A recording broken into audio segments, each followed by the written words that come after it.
Nung mga bata pa tayo, mahilig tayo magpunta sa Gumamela Homes. At may babae doon na laging pinapaalis tayo. Yung Amelia na yan, hindi ko sinabi sa'yo na kilala ko yun para ayoko na kasing dagdagan yung galit na nararamdaman mo sa puso mo. Nagsumbong siya sa lolo niya. Nag-away kami ng tatay mo. Umuwi ka na sa inyo. Huwag mo akong gawing sumbungan ng mga problema niyong dalawa ni Doris. Buhay ho si tatay. Magkasama sila ngayon ni Ate Lea. Kasama nila si Tita Doris. God, you're drunk.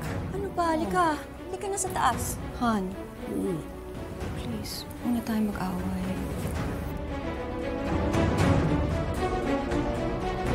Nakipagkita ka na naman sa kabit mo! Ibig mong sabihin, galit ka kay Jack tsaka kay Lea? Oo. Nahilda. Pasensya na ho kayo kung pinag-uusapan ho namin ni Tita Glory yung pamilya ko. Kasi ho, gaya na nga na sinabi ni Tita Glory, gusto ko lang ilabas tong galit ko. Sige lang. So, galit ka kay Jack tsaka kay Lea? Opo.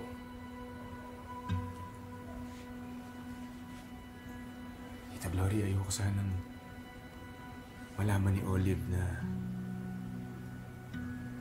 alam ko na buhay pa sila at alam ko kung nasaan. Kasi ayokong mapunta sa kanila si Bunso eh.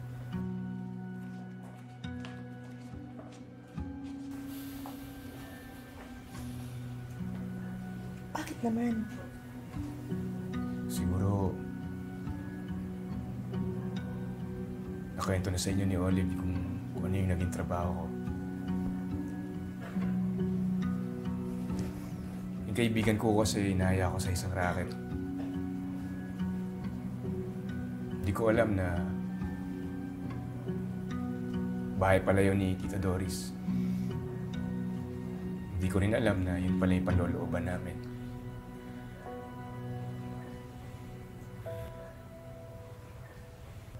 Doon ko nakita si tatay at ate. Masaya na ho sila eh. Masaya na sila sa bago nilang pamilya.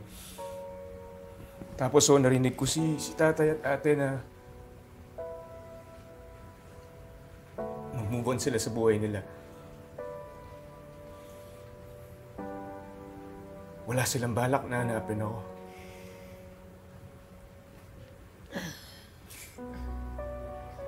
Kaya simula ho nun, nangako ako sa sarili ko na kapag nagkasama at nakita kami ni Olive,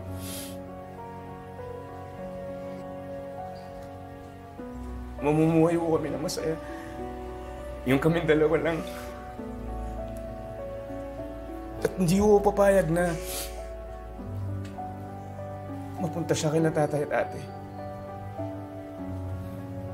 Ay wala akong tiwala kay Tita Doris.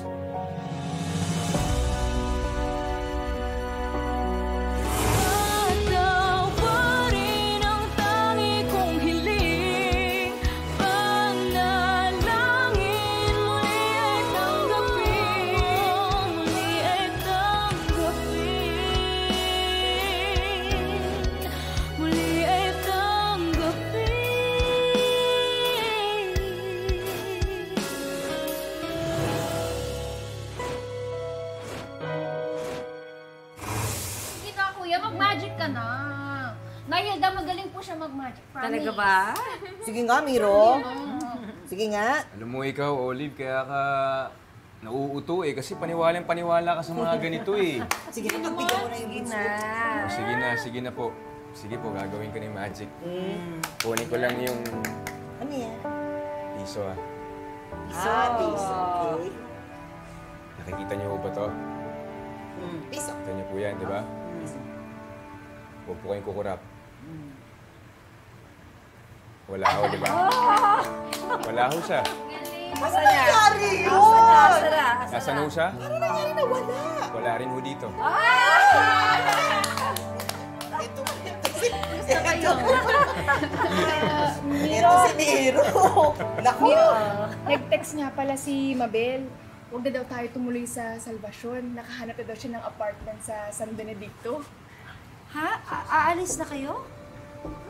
Opo na, Hilda. Gusto ko namin magstay, kaya lang ho, nakakahiya na eh.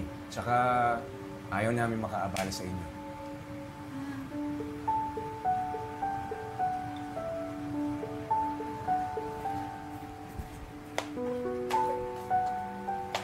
Namimiss ko po kayo, Nay. Teka, sasama ka rin ba sa kanila? Sandali, sino mag-aalaga sa inyo doon? Ibig ko sabihin, samantalang dito, andito ako, Nanay Hilda ninyo, andito ang Tita Glory ninyo, hindi ba? Okay lang naman sila dito, di ba, Glory? Oo. Oo, okay lang naman kayo dito eh. Diba? Sabi nyo lang kanina, family na tayo. Eh para sa itong banding-banding natin, kung aalisin kayo, huwag ganon children, huwag ganon. Ibig sabihin ho, okay lang sa inyo na magstay kami? Diyos, oo naman, Diyos ko, ayoko naman mahiwalay kayo dito sa nanay nyo, di ba? Sa nanay-nanayan ninyo. Di ba? Dahil, naman, nakita niyo naman, mahal na mahal ni Hilda si Olive, o napamahal na sa kanya. Naku, Day, wawarnahin ako nito kapag pinaghiwalay ko sila ni Olive. Talaga? Talaga po, Tita Glory, Nay Hilda. Oo. Thank you po. Kayo. Hulog kayo ng langit. Di ba? Huwag ganun children. Hilda, napakabait niyo sa kapatid ko. Maraming salamat po sa lahat. Sa pagligtas kay Olive, kay Julie. Sa pagkupkup. At higit sa lahat sa pagmamahal. Ngayon naman ho, kami ni Sir yung gusto niyong kupkupin.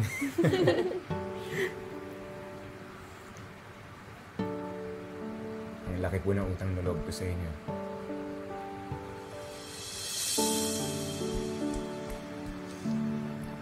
Ay.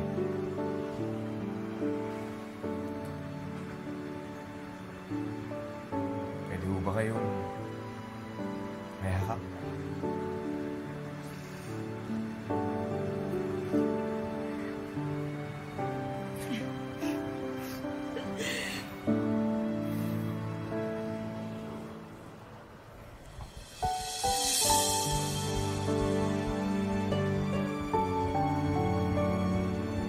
Salamat po.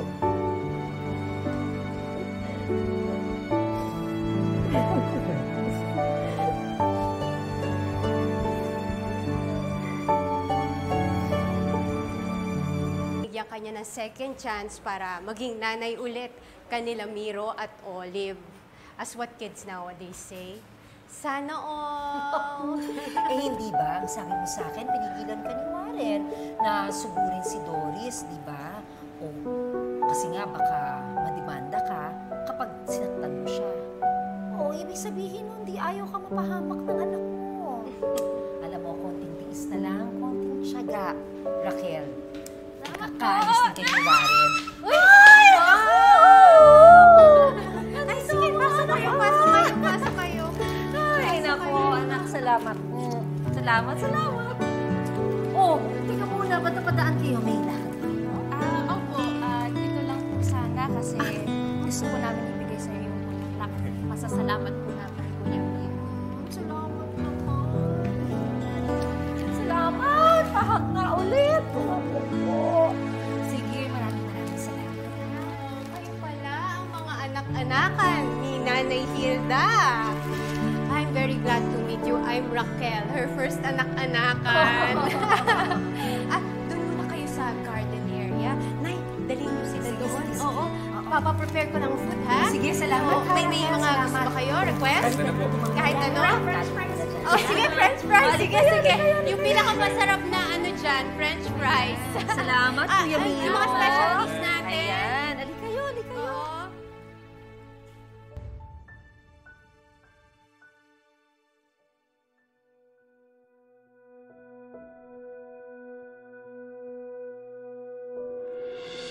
Nay, maraming salamat po talaga. The best talaga nanay natin, no? Hinilig naman ako doon. Salamat din.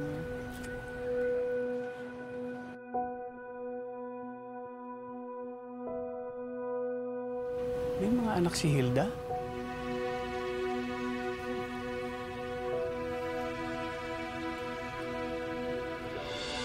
Nay, Oh. bakit to? Hindi, wala. Alam nyo, tingnan nyo yung garden doon. Ito sa kabila nito, sa kabilang side. Merong magandang garden doon. Tingnan nyo muna, dalhin mo si Olive at saka si Char. Meron lang akong meron lang akong i-check kasi may order sa akin yung customer. Baka magalit, nakalimutan ko. Ha? Tawagin ko kayo kapag ready na yung food niyo. Ha? Sige na. Ano ba naman yan, Olive? Injured ako, di ba? Sige na, samahan mo sila, ha? Ikaw na bahala. Sige, patawagin ko kayo. Sige po.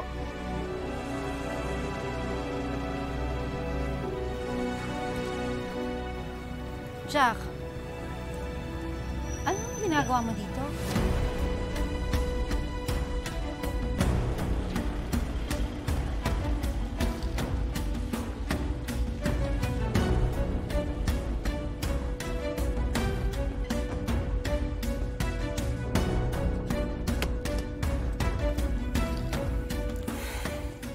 He's here in Tadhana Cafe.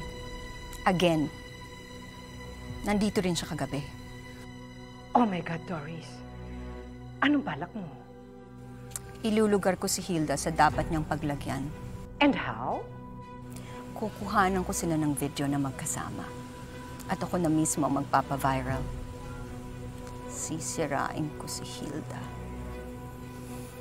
I will tell the world that she's ruining a healthy and loving relationship. Netizens will sympathize with me. And bash her. She'll be destroyed. At siya na mismo ang iiwas kay Jack. Good plan. May pamilya ka na pala. Sinarinig ko tinatawag ka ng nanay nila eh. Hindi ko sila mga anak siya. Nanay Hilda lang ang tawag nila sa akin. Teka, anong ginagawa mo dito na naman, ha? Sorry sa nangyari kagabi, ha? Hindi na dapat ako lumapit sa'yo. Oo. Buti alam mo. Pero okay na. Kalimutan na natin yon. Sige na, malis ka na. May meeting ako dito ng attorney ko eh. Ano ba yan? Jack, dito pa talaga sa Tadhana, ha? Akala ko ba masasorry ka sa akin? Bakit ito ka makikipag-meeting? Pakinggan mo muna ako.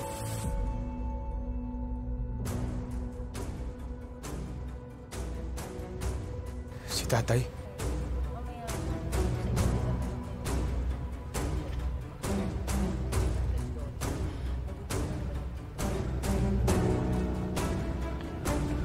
Tawagan mo siya.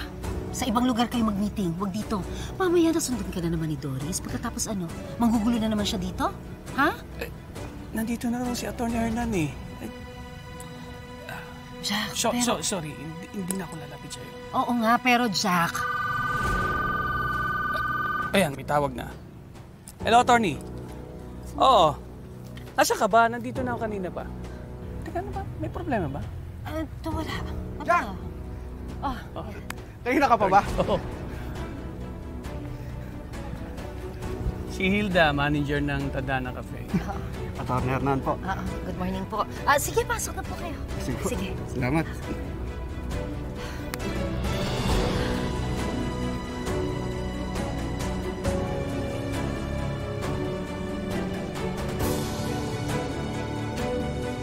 Miro. Nakita ko yung tatay ko dito.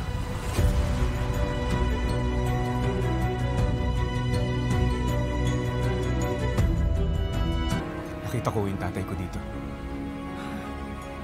Ang tatay mo? Nasaan si Charlotte at saka si Olive?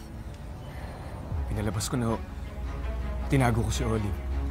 Kasi yung customer na dumating, yung kausap niyo dito, siya ang tatay ko.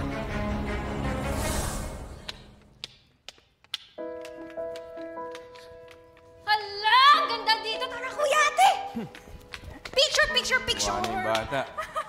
Oy, teka lang, hintayin mo kami. Kaya mo mo siya, nagsiselfie. Tutuwa eh. Pas ako. Kaya niyo ano ha? Bali mo. Okay, tayo naman. Sama kami, o dali. Pag ganun ba? Or time? Selfie, selfie. Ito ba ako dyan? Kayo na lang kaya. Sama ka na. Ang corny. Oh, yung cute nun. Heart. Ayan, kayo naman. Oh, Pikit-pikit. minsan yung time ko picture. Sorry mo. Bayad mo naman ako. Ah, Oo, sige, tatawa ako. Kunan mo na kami. awkward. Parang hindi natural yung ngiti mo. Kaya, mas smile ka naman. Minsan lang tayo dito eh. Pupost ko to. Oh, ay. Oh, Okay na. ako naman yung akbay sa'yo. Ikaw naman. Oh. Ay! Ganda ba? Cute! Ano? Oh, sige, tignan niyo muna yung picture. Mag-CR lang ako ha. Ayaw mo Balik lang ako. mag-picture eh. Hindi, CR lang. Ayaw mo Ihina lang sa ako eh. picture. Okay ka na. Mag-selfie na muna tayo.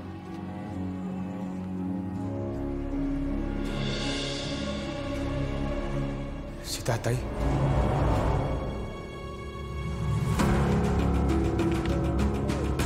Uy, ganda niyan. Bigyan mo akong copy niyan, ha? Ipopost ko na lang. Oh, sige. Ha, Olive. Oh. Umalis na tayo. Ha? Bakit? May nakita akong dumating. Pamilyar yung itsura eh. Mukhang isa sa mga tauhan ni Lady Mamba. Ha? Sigurado ka, Miro? Hindi. Pero mabuti na yung nag-iingat, di ba? Mauna na kayo sa labas ni Olive. Papaalam lang kayo na Hilda, ha? Doon na kayo sa isang entrance dumaan, ha? Okay, sige, sige. Sige. Baka po kasi makita ni Olive si tatay eh. Mamukhaan. Alam niyo naman ayokong magkita sila, di ba? Oh, anak, naiintindihan ko. Salamat, Tonay. Oo, sige. Mauna na siguro kayo para hindi na kayo magkita, ha? Oh, mag-iingat kayo, ha? Yung kapatid mo sa Charlotte, ha? Ako na. Sige po. Sige, anak. Ingat kayo, ha? Po.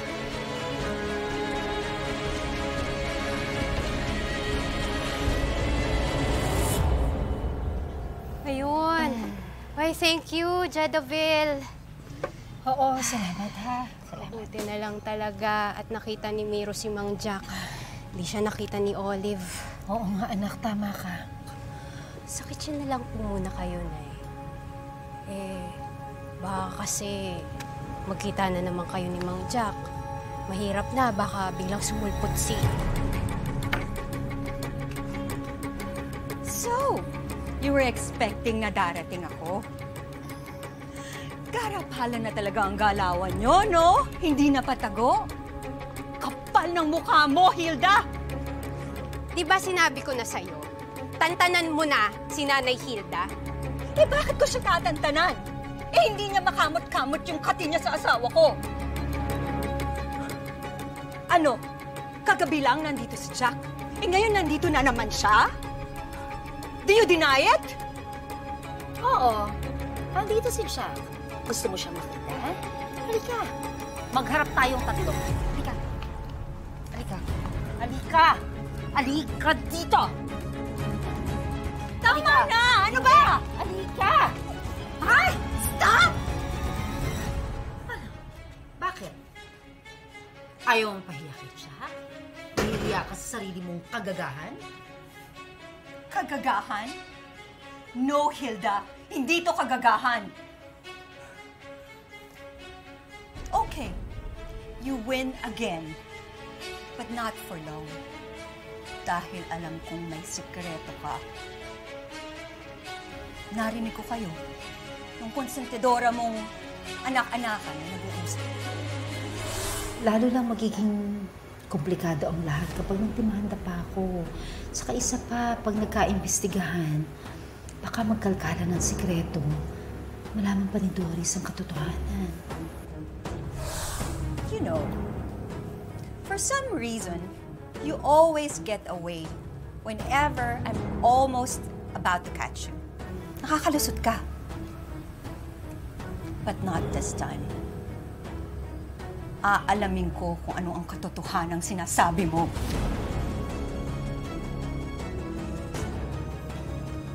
Hindi mo alam kung anong pinagdaanan ko para makuha lang si Jack, Hilda. At gagawin ko lahat ng ginawa ko kung kinakailangan. Para hindi siya maagaw sa akin ng kahit na sino. Kaya humanda ka. I will leave no stone unturned until I discover what you're hiding.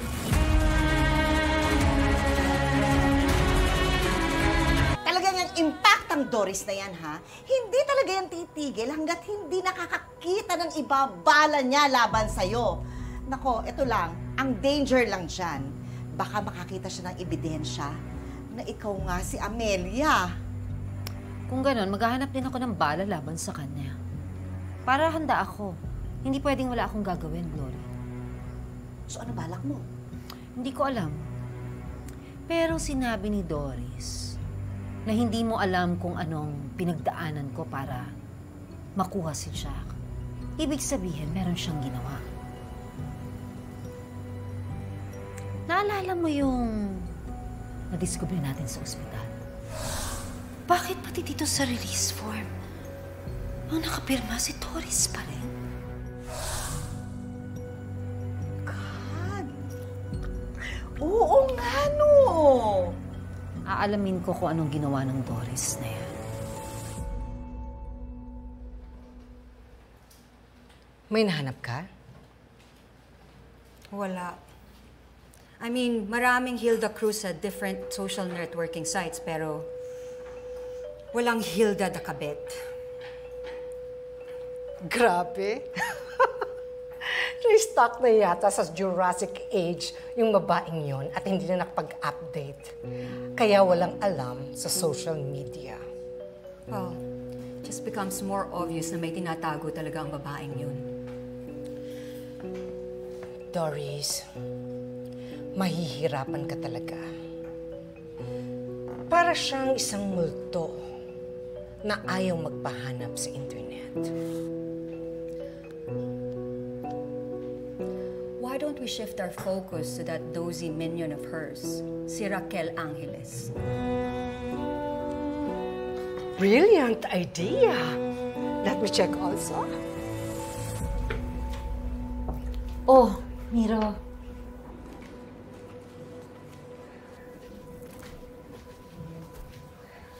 Nay, gusto ko lang ulit magpasalamat. Sana huwag niyo akong husgahan sa desisyon kong ilayo si Olive sa tatay at ate ko. Miro, anak, hindi kita husgahan. Makasalin man ang ginawa mo, may dahilan ka at naiintindihan ko yun. Salamat po talaga.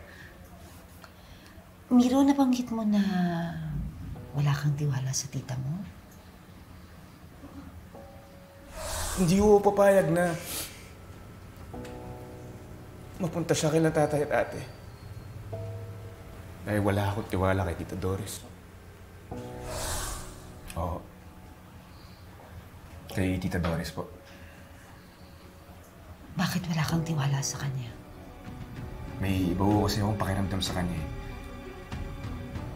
Hindi ko matukoy pero ang tansya ko, may kinalaman siya sa pagkawala ni tatay noon.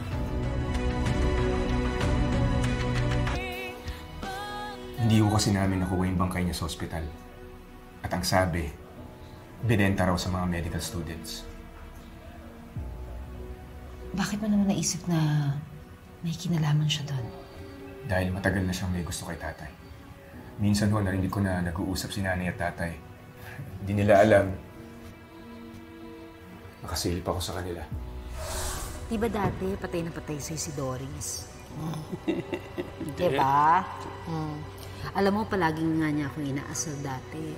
Paano daw na nagkagusto ka sa akin samantalang, oo nga naman, si Doris yung maganda, mas matalino. O, kita mo nga siya ngayon, diba? Grabe. Nung nakulong ho yung nanay namin, nawala si Tita Doris. Kasabay ng pagkawala ni tatay noon. Baka kinuntsaba ni Tita Doris yung nakausap na babae namin noon. Hindi ko makakalimutan yung pangalan niya.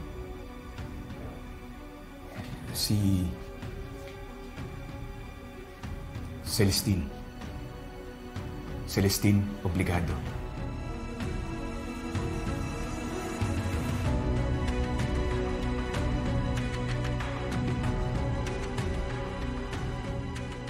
Oh my God! Raquel Angeles ng White Angels Lending and Investment Corporation arestado sa kasong syndicated estafa. Oh my! Ex-convict? Oh, this is interesting. So, estapadora pala ang gagang yon. Let's see what we can find out more about you, Raquel Angeles.